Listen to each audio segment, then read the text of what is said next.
¿Qué tal, hermanos? ¿Cómo estáis? Espero que estéis bien, siempre siendo bendecidos por la poderosa mano de nuestro Señor Jesucristo.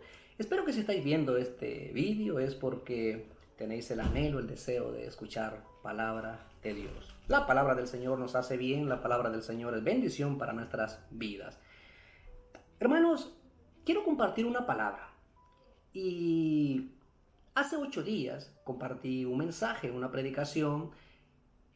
Creo que la escuchasteis. Si no la escuchasteis, sería bueno que la busquéis en la página de la iglesia o en el YouTube y la podáis ver, porque me llamó un hermano y me decía que pues le había edificado la predicación, y analizando un poco la escritura, me decía de que se le podía dar continuidad, hacer como una segunda parte.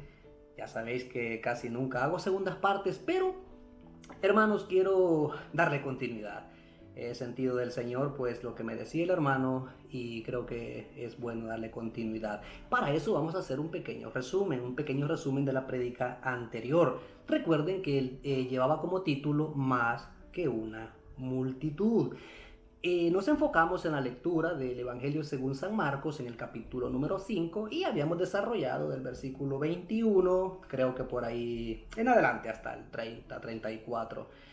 Más que una multitud era el título anterior, y el núcleo del mensaje pues enfocaba la historia de la hija de Jairo, y ahí mismo pues enfocaba también el milagro que Jesús hizo sobre aquella mujer que durante 12 años había sufrido de su enfermedad de flujo de sangre. Así que en la predicación anterior enfocábamos estos dos milagros, y junto a una multitud, y cómo enfocábamos la actitud que había tenido Jairo, movido quizás por su gran necesidad, por su gran problema que tenía con su hija que agonizaba, y cómo había venido al Señor. Y la mujer del flujo de sangre también había roto todos los esquemas, había roto todos los protocolos que estaba siguiendo aquella gente, un grupo de personas que habían rodeado al Señor. Eso era la multitud, y el título de Ser más que una multitud iba enfocado precisamente a romper con la monotonía quizás de lo que todos hacen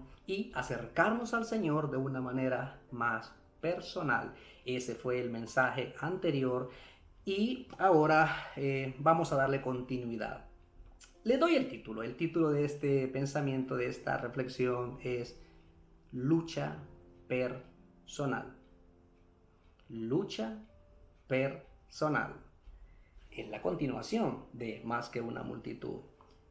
En el mensaje anterior nos habíamos quedado en el versículo 34, cuando tenemos esa conversación de la mujer ya sana porque el Señor la sanó, y además nos enseña, esto es el capítulo número 5 del Evangelio según San Marcos. Marcos capítulo 5. Seguimos ahí con esa lectura y vamos a continuar donde nos quedamos. Nos quedamos en el versículo 34. Jesús la sana, tiene una conversación con ella y le dice unas palabras preciosas. Hija, tu fe te ha hecho salva. A mí me encanta y me gustaría que ustedes puedan verlo, porque en el versículo 34 aparecen estas palabras del Señor Jesús llamando a esta mujer hija. Fíjense que aquí vamos a volver a la escena, para darle continuidad. Está Jairo, está la mujer, está Jesús y 3 discípulos, y al lado, rodeándolos, hay una multitud. Esa es la escena, y habíamos quedado el final de nuestra predicación era Jesús caminando con Jairo hacia su casa para resolver el problema de su hija que estaba agonizando. La multitud seguía ahí, la mujer seguía ahí, pero en el 34 el Señor le dice: hija, ve en paz. Entonces, hasta aquí la participación de la mujer. Hasta aquí está la mujer en la escena, porque el Señor le dice: vete para tu casa, vete en paz, y ya ella coge otro camino y la escena sigue igual.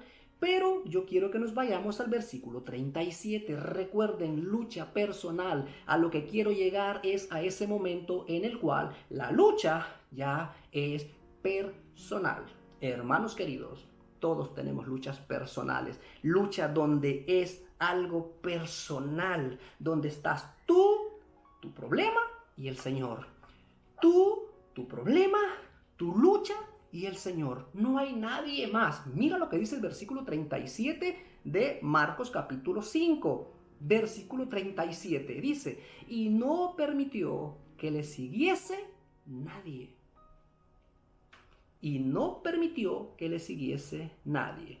Versículo 34, hasta ahí llegó la mujer. Versículo 37, ya el Señor le dice a la multitud, perdonad, pero esto es entre Jairo y yo. Vosotros pues quedaros aquí, pero no me podéis seguir. Hasta ahí llegó la participación, hasta ahí llegó el momento de la multitud. Y el Señor se va caminando a la casa de Jairo. Mira lo que dice el versículo 40, es importante. Ellos llegan ya a la casa, ya solo está Jesús, Jairo y los 3 discípulos, que dice el versículo 37, que era Pedro, Jacobo y Juan. Ahora ya están en la casa de Jairo, ahora ya están ahí en el problema, pero resulta que habían venido vecinos, amigos de ellos que les conocían y habían hecho un alboroto. Claro, lo que ahí ocurría era tremendo, la niña estaba agonizando y mira lo que dice el versículo 40.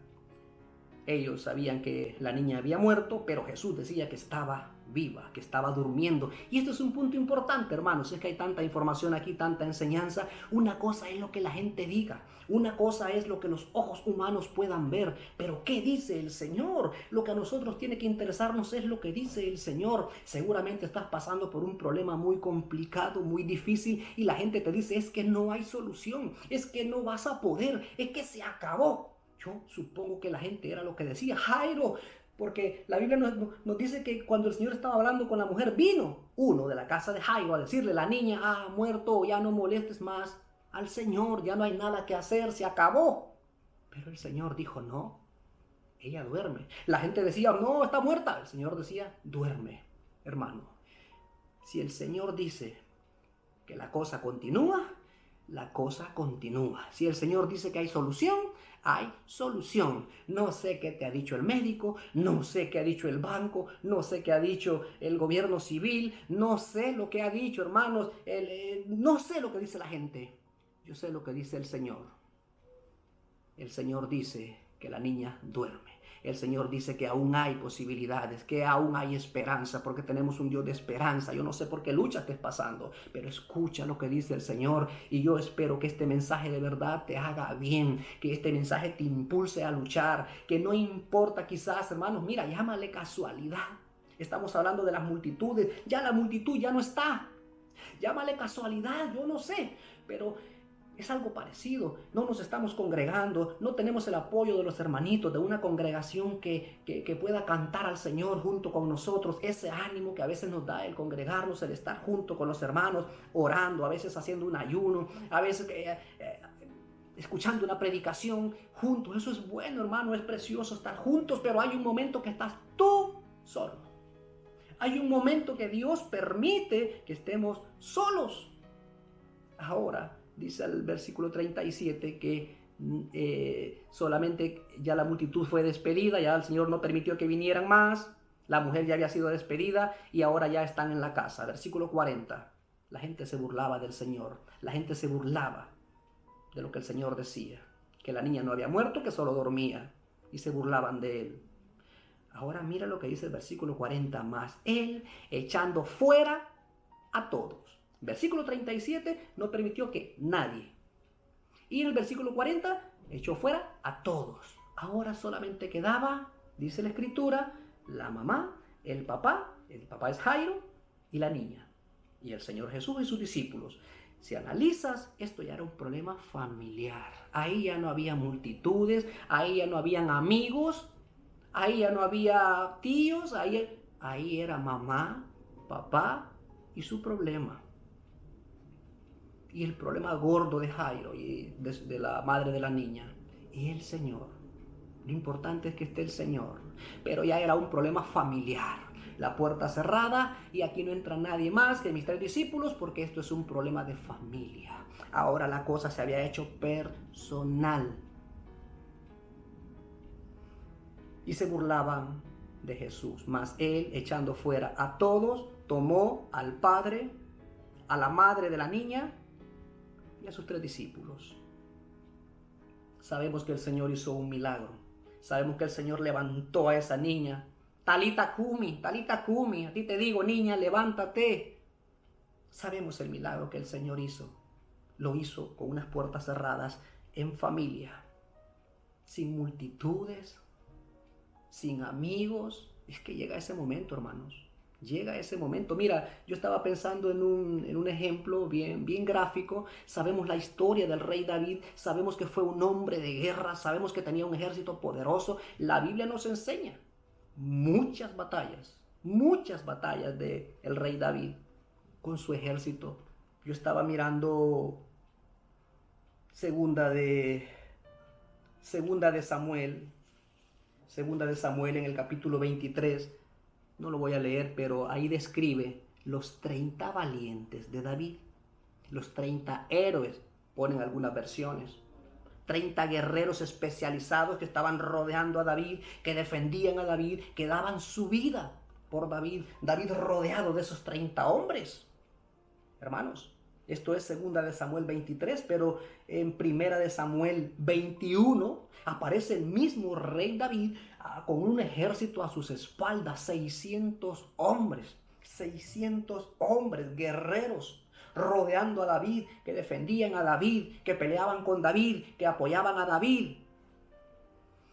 Rodeado, hermanos. Yo no digo esto porque quiero matizar que estar acompañado no es malo. Tener una familia que te apoya no es malo. Gloria a Dios por esas familias que nos apoyan. Gloria a Dios por esa congregación que el Señor nos da y que podemos saber que oran por nosotros, que estamos unidos. La Biblia enseña la unidad. Yo quiero matizar, no me vaya a entender de que yo estoy diciendo que las multitudes son malas, que la familia es mala. No, hermanos, la Biblia nos enseña lo contrario. Eclesiastés en el capítulo 4 dice, son dos mejor son dos que uno. Dice, hombre, porque si uno cae, hay alguien que lo levanta. La Biblia nos enseña la unidad. Yo no estoy diciendo que vivir en multitud, en compañía de otros es malo. Eclesiastés capítulo 4 nos dice eso. Hombre, es mejor dos que uno. Y por ejemplo, Romanos capítulo 12 muestra a unos apoyando a otros. Gozaos con los que se gozan. Eso es unidad. Llorad con los que lloran. Eso es unidad. Sí, hermanos, la Biblia nos enseña unidad. Y el capítulo número 5 de Santiago, ¿qué dice? Orad los unos por los otros. La Biblia nos enseña a trabajar en equipo. La Biblia nos enseña a compartir nuestra fe, a ayudarnos los unos a los otros. Gloria a Dios, hermanos, por eso. Pero como te decía hace un momento, llámale casualidad. Pero la situación que estamos viviendo ahora mismo nos hace estar solos como familia, en casita. No nos estamos congregando. Y eso, hermanos, es raro. Se necesita el apoyo de los hermanos, se necesita el consejo de los pastores, aunque les podemos llamar por teléfono. Pero qué bueno es mirarnos en la iglesia. El mismo rey David escribía, mirar cuán bueno, cuán delicioso es estar los hermanos juntos. Es bíblico. Pero el mensaje de hoy va enfocado a esos momentos en los cuales te encuentras tú solo, donde, llamémosle multitud, ya no está. Dios ha permitido que estés tú solo en una lucha personal. ¿Y por qué tomaba el ejemplo de David? Porque fue un hombre que tenía un ejército que siempre estaba rodeado, y de mujeres, de concubinas, siempre estaba rodeado. Pero, oye lo que te digo, no siempre fue así. No siempre fue así. La mayor número de batallas que tuvo David, la batalla acompañado de sus ejércitos, la victoria de David, las conocemos, las hemos escuchado. Pero ¿sabe cuál es la batalla más predicada? Hablo de David. ¿Cuál es de la batalla que más se habla? No es David y sus valientes. No, sí se predica, sí, pero hablo, entiéndeme.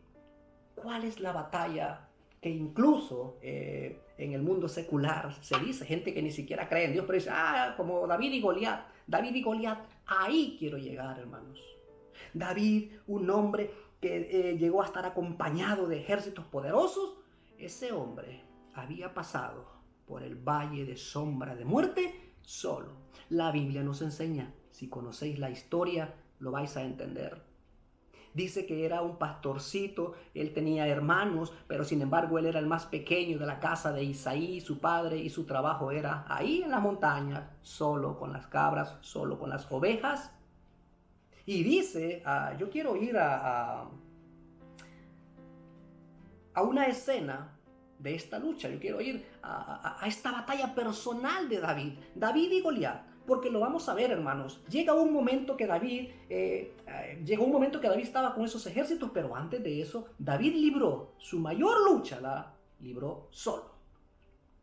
Quizá como tú estés pasando ahora. Solo. Sin nadie a tu alrededor. Solo. Solo tú y el Señor. Y tu problema. Así estaba David. Primera de Samuel, capítulo 17. Primera de Samuel capítulo 17 nos muestra, nos enseña esta batalla de David y Goliat. Goliat y David. ¿Habían dos ejércitos ahí? Sí, había dos ejércitos. ¿Por qué? Porque el capítulo 17 dice el versículo 17, los filisteos juntaron sus ejércitos para la guerra y se congregaron en Soco, esto es Judá, y acamparon entre Soco y Azeca. Dice el versículo 2, también Saúl, que era el que estaba reinando en Israel, dice también Saúl y los hombres de Israel se juntaron. Los filisteos juntaron su ejército, pero también Saúl juntó su ejército.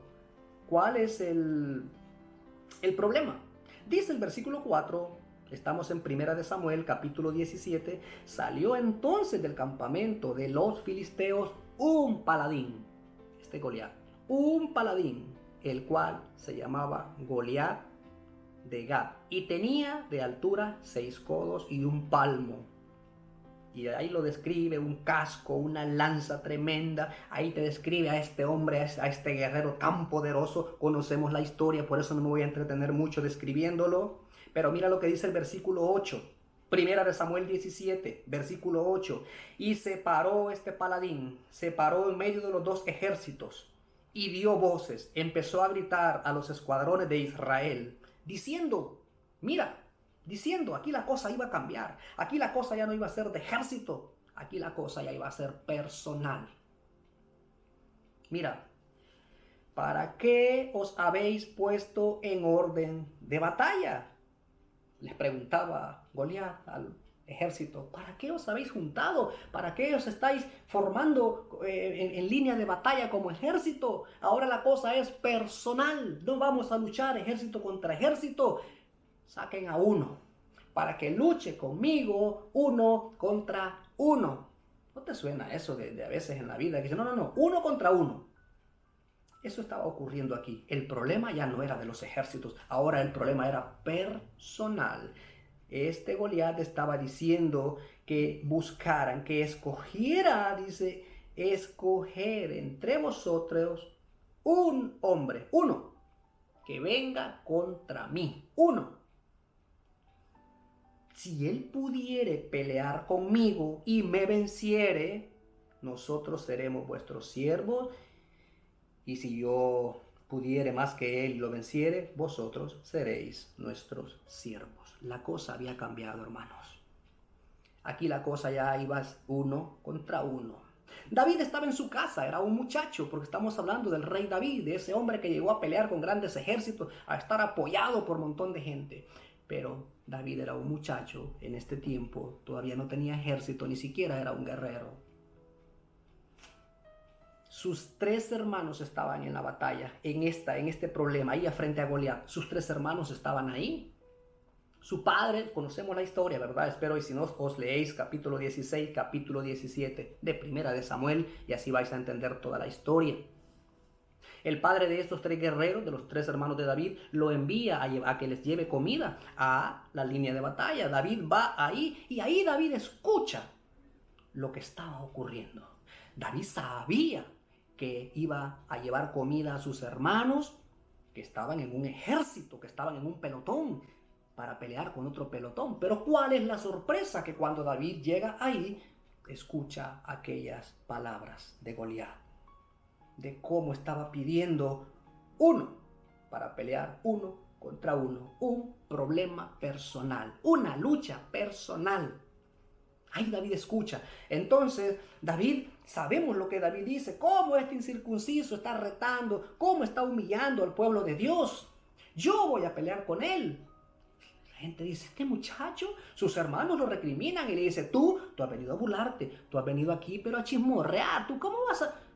Estas palabras llegan a oídos del rey Saúl. Saúl escucha que un muchacho va a aceptar el reto y lo manda a llamar. Tráiganmelo, quiero conocerlo, quiero ver cómo es este muchacho, quiero ver si tenemos posibilidades, quiero ver si está bien de la cabeza, porque cómo se atreve si ni nuestros mejores guerreros se han atrevido a pelear contra ese paladín que es muy grande. Manda a llamar a David. Y le dice, dijo Saúl, versículo 33, David, no podrás tú ir contra aquel filisteo para pelear con él, porque tú eres un muchacho y él un hombre de guerra desde su juventud. No podrás, David. No podrás, no tendrás fuerza, David. Eres muy pequeñito, David. Ese problema es muy grande, David. Ese problema te va a superar, David. Estas eran las palabras del rey. Humanamente tenía razón, hermanos. ¿Por qué? Porque en verdad era un muchacho, un pastorcito de ovejas. No tenía experiencia en la guerra, ni siquiera tenía cuerpo para pelear, un cuerpo desarrollado para una lucha. Sin embargo, David había decidido que aquella lucha la iba a enfrentar él. ¿Has tomado esa decisión? Llega el momento en el cual tenemos que tomar esa decisión, hermanos. El problema está ahí y tenemos que decidirnos a afrontar esa lucha personal. Es que no quedaba otra. Dice la Biblia que, mira el versículo 24, y todos los varones de Israel que veían a aquel hombre huían de su presencia y tenían gran temor. Es que era muy grande el problema, hermanos. Era muy grande. Sin embargo, un hombre muy pequeñito, un muchacho, decide hacerle frente, decide tomarse esa pelea y luchar. El rey le decía, no vas a poder, David. No vas a poder, hermano. ¿Cómo va a poder, hermano? Si mire, usted no tiene ni dinero. ¿Cómo va a poder, hermano? Si mire, si ahora incluso con esta crisis, hermano, si apenas tienes trabajo, no vas a poder. No vas a poder, eres muy pequeñito, el problema es muy grande. Pero en el nombre de Jesús, en el nombre del Señor, la Biblia nos enseña que sí podemos. Éxodo 14:14, ¿te recuerdas qué es lo que dijo Moisés? Estad tranquilos que vosotros vais a pelear, pero cuando vosotros peleáis, Jehová pelea por vosotros. Sí que podemos, hermano. La gente que decía, volviendo al Evangelio según San Marcos, está muerta, no hay nada que hacer. Pero Jesús, ¿qué decía? ¿Cuál voz, qué pensamiento vamos a escuchar? Yo prefiero escuchar lo de Jesús que dice, solo duerme, cree solamente. Yo decido creer, yo decido luchar. El problema es grande, no importa, Dios está conmigo, Dios está contigo, hermano. Es una lucha personal. Ya sé, ya quizás todo te ha fallado, quizás ni la familia te apoye, quizás ya no están ahí tus amigos, pero el Señor está contigo. No vas a poder, decía Saúl. Pero mira, esto es importante. Míralo, el argumento que da aquel muchacho al rey Saúl. Mira la convicción que tenía David para hacer frente a aquel problema. La convicción que tenía era sus vivencias, sus otras luchas que de joven él había librado, aquellas luchas que él había hecho uno contra uno. Mira, Saúl le dice en el versículo 33, estamos en Primera de Samuel, repito, Primera de Samuel, capítulo 17, las palabras de Saúl en el 33, no vas a poder. El argumento de David. Quédate con esto, el argumento de David, porque aquí va enfocado el mensaje. Este mensaje es para aquellos que hoy están librando una lucha personal, una lucha donde son tus lágrimas. a la orilla de tu cama, tus oraciones, esa lucha que es tuya, que tiene grabado tu nombre, que Dios por algún motivo ha permitido que esa lucha venga a tu vida. Es tu lucha y hay que lucharla, hermanos, en el nombre de Jesús hay que lucharla. Mira cuál es el argumento. Y esto es importante, hermanos. Esto es lo que nos tiene que llenar a nosotros. Saber por qué podemos luchar con este problema. Mira el argumento de David a las palabras de Saúl. Contestó David y le dijo, versículo 34, David respondió a Saúl, tu siervo era pastor de las ovejas de su padre. Y cuando venía un león, y cuando venía un oso, fuera león, fuera oso, siendo yo un pastorcito, estando solo allá en la montaña, sin un ejército que me defendiera, sin mis hermanos que me defendieran porque estaban en el ejército o en casa o trabajando, estaba yo solo, le dice David, y yo ahí me enfrentaba a unos serios problemas. Venía un oso y le hacía frente yo. Esa experiencia me hizo fuerte. Venía un oso, venía un lobo y yo me peleaba y terminaba venciéndolo para librar las ovejas de mi padre. Hermanos, son las luchas personales. Por eso es que a veces no entendemos por qué nos pasa esto, por qué hace 10 años nos pasó lo otro. ¿Por qué pasé esto con mi hijo? ¿Por qué pasé esto en mi matrimonio? ¿Por qué tuve esta lucha, hermano? ¿Por qué Dios permitió esto si yo ya me congregaba? Si yo ya era un hijo de Dios. Dios lo permitió porque te estaba haciendo más fuerte. Te estaba preparando para el día que llegara Goliat. Te estaba haciendo fuerte y eso es el método, eso es el sistema de Dios. Permite luchas personales en nuestra vida para hacernos fuertes para luchas mayores. Piensa en las experiencias que has tenido, como esto estaba haciendo David, estaba diciendo a Saúl, mira, si es que yo tengo experiencias, yo he tenido luchas personales donde nadie me ayudó, donde yo estaba solo frente al problema. Ahora aquí tenemos un problema personal, yo tengo la convicción que puedo, porque he podido antes. Porque el Señor Jehová de los ejércitos ha estado conmigo. David estaba en todo momento consciente que Jehová era quien peleaba, quien le daba la fuerza para derrotar a aquel oso, para derrotar a aquel lobo y para salir victorioso. Esa era la convicción que él tenía para pelear con Goliat. Ahora tenía enfrente un problema enorme, pero él usaba de argumento sus otras batallas de su vida. Salía yo tras él y lo hería y lo libraba de su boca. Y si se levantaba contra mí, yo le echaba mano de la quijada y lo hería y lo mataba. Fuese león, fuese oso, dice David, tu siervo lo mataba. Tu siervo vencía, tu siervo se llevaba la victoria.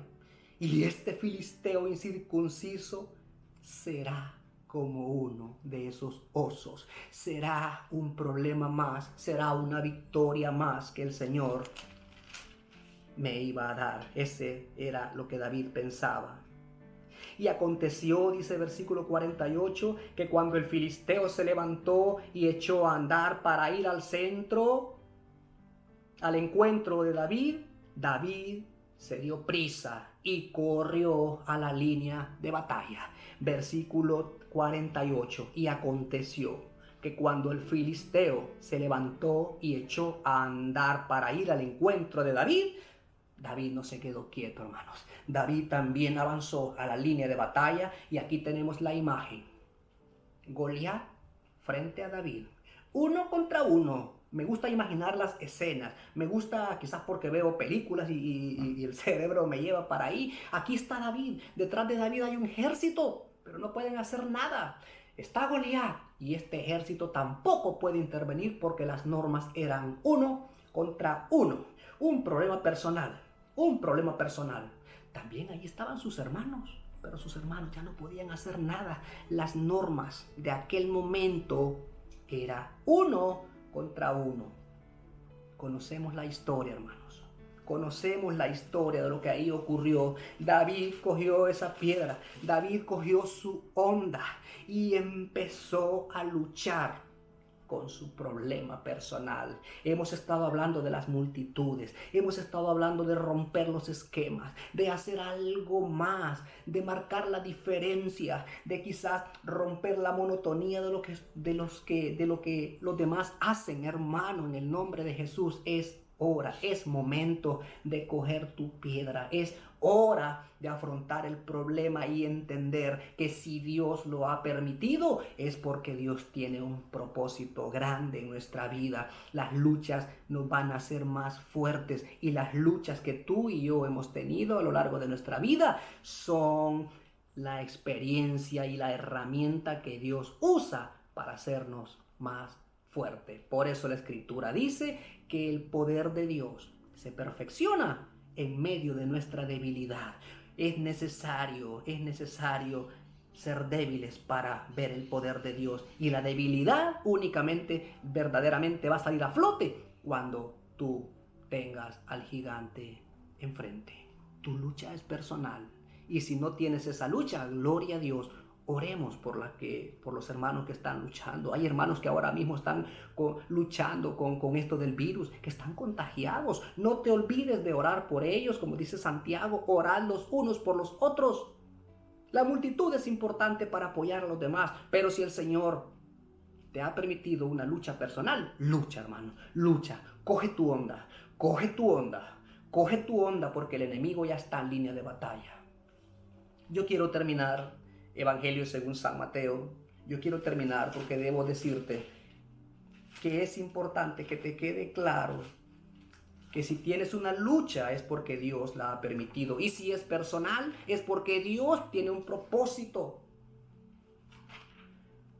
El mejor ejemplo, para terminar este mensaje, el mejor ejemplo en todo siempre es nuestro Señor Jesucristo. Dice el Evangelio según San Mateo, capítulo 4, entonces Jesús fue llevado por el Espíritu al desierto para ser tentado. Yo cierro con esto, hermanos. Más que una multitud, era la predicación anterior y ahora es pelea personal. Aquí vemos al Señor en el desierto. ¿Y sabes frente a quién? Tú sabes, frente a Satanás. Que el Señor lo reprenda en el nombre de Jesús. Aquí tenemos en el capítulo 4, Mateo 4, el Espíritu Santo llevó a Jesús al desierto para librar aquella batalla. El Señor se preparó en ayuno, 40 días, 40 noches. Estaba, hermanos, fuerte espiritualmente, pero débil en su carne, porque era 100% Dios, 100% hombre. Pero había llegado el momento de aquella lucha que el Señor iba a tener, una lucha personal. El diablo frente a Jesús, Jesús frente al diablo, la tentación en persona, la maldad en persona, enfrente, uno contra uno. Y ahí el Señor nos enseñó que sí se puede. Si tienes una lucha personal, piensa en esto. El Señor Jesús nos ha dado el mejor ejemplo, que sí se puede. Y el mejor ejemplo, Él lo dio en la cruz, venciendo a los poderes del diablo. Venció a la muerte uno contra uno. Las batallas personales son necesarias y hay que pelearlas en el nombre de Jesús. Coge tu onda, camina al frente de batalla y vamos a luchar, hermano. Vamos a hacerle frente. Aquí tenemos nuestra congregación, nuestros pastores. Espiritualmente estamos apoyándote. Espiritualmente no estás solo. No vayas a pensar, el hermano Daniel ha dicho que ahora estoy solo. No, aquí estamos orando por ti. Me llamaba una hermana y me decía, hermano, ore por mí. El otro día también un hermano me mandaba un mensaje, hermano, necesito que ore por mí. Sí, hermanos, estamos orando por todos los enfermos en el nombre de Jesús, que les apoyamos en oración. Pero es necesario que entiendan que hay luchas personales, hay luchas en comunidad, hay luchas en compañía, pero esta lucha puede ser tu lucha personal. Levántate y pelea, porque el Señor está contigo. Esa fue la promesa. Y he aquí, yo estoy con vosotros todos los días. No dejes de orar. Sigue luchando, sigue peleando. Levántate que el Señor está contigo. Que el Señor te bendiga grandemente. Gusto compartir esta palabra. A mí me ha hecho bien. Espero que a ti también. Dios te bendiga. Dios te bendiga.